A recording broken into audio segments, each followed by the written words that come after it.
Hello, my team and I represent you, Frederic Taylor. Here is Paul, Mallar, Nadim, Koon, Jackie, and me, Thomas. We'll go through the introduction, the presentation of Frederic Taylor's life, his theory on the scientific management, and we'll finish with the pros and cons of it. At that time, Taylor realized that some workers in his factory were not efficient enough and decreased the productivity of the factory. He decided, in consequence, to find a new way to approach this problem. Now I'll talk to you about the life of Frederic Taylor. So he was born in 1856 and died in 1915. During his young years, he got accepted to the University of Harvard, but he turned it down to become an apprentice machinist. After this, he studied in Europe for 18 months. A few years later, he became an American economist and mechanical engineer. He was also considered as the father of industrial engineer. He was one of the first management consultants and created the theory of Taylorism.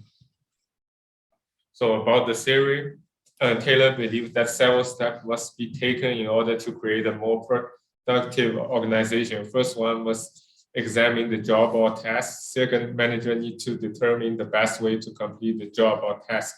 Third, they must choose the most appropriate person for the tasks, while at the same time providing proper comprehension. And the last one must be able to train the person to do the task efficiently. And Taylor believed that by using these scientific steps, organization gain efficiency. And in that case, Taylor hired a strong guy, which is appropriate for the job, and told him at the first day what to do and when to rest. He did work efficiently, and he can have 70 cents more every day for the company. They save 3 out of 4 money of salary and also increase 60% of productivity.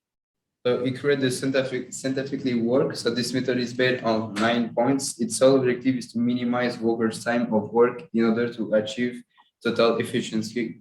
It will therefore study the time a worker takes to complete a task and add a percentage to it to cover any delays.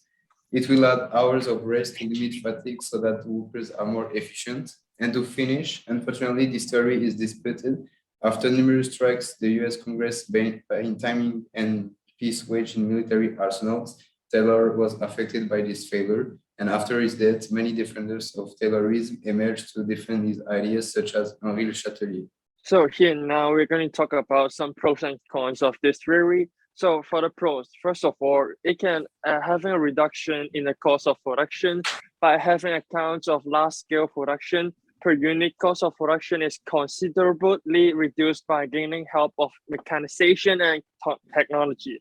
Second, we can have by resorting the measures of standardization and effective supervision, better quality products are ensured. Third, by having since production operations are pre-established, and this results in less production delays, and this can also help to save the production time. And last but not least, inaccuracy decreased as the theory based on experience and also observation for context-specific solutions. With better planning and improved decision-making, the accuracy was achieved. And I'm gonna talk about the cons of the scientific management. Scientific management had several positive aspects, but it also had some drawbacks. The main disadvantage is people lose their freedom, which has a direct impact on bringing new initiatives in the workplace. And secondly, there is a lack of non-financial option. For example, in today's world, good wages is not everything to make workers happy. It is also related to lots of other non-financial factors. And in Frederic Taylor's theory, there was no focus on this aspect. And last not the least, like there is a high cost involvement in this process, like proper application of this theory in the workplace involve a lot of cash. This is not the good option for a small company or startup. So there were the major drawbacks of this theory. To conclude, this theory is not completely appropriate, but could be applied in the workplace based on the situation. And here is our reference list. Thank you.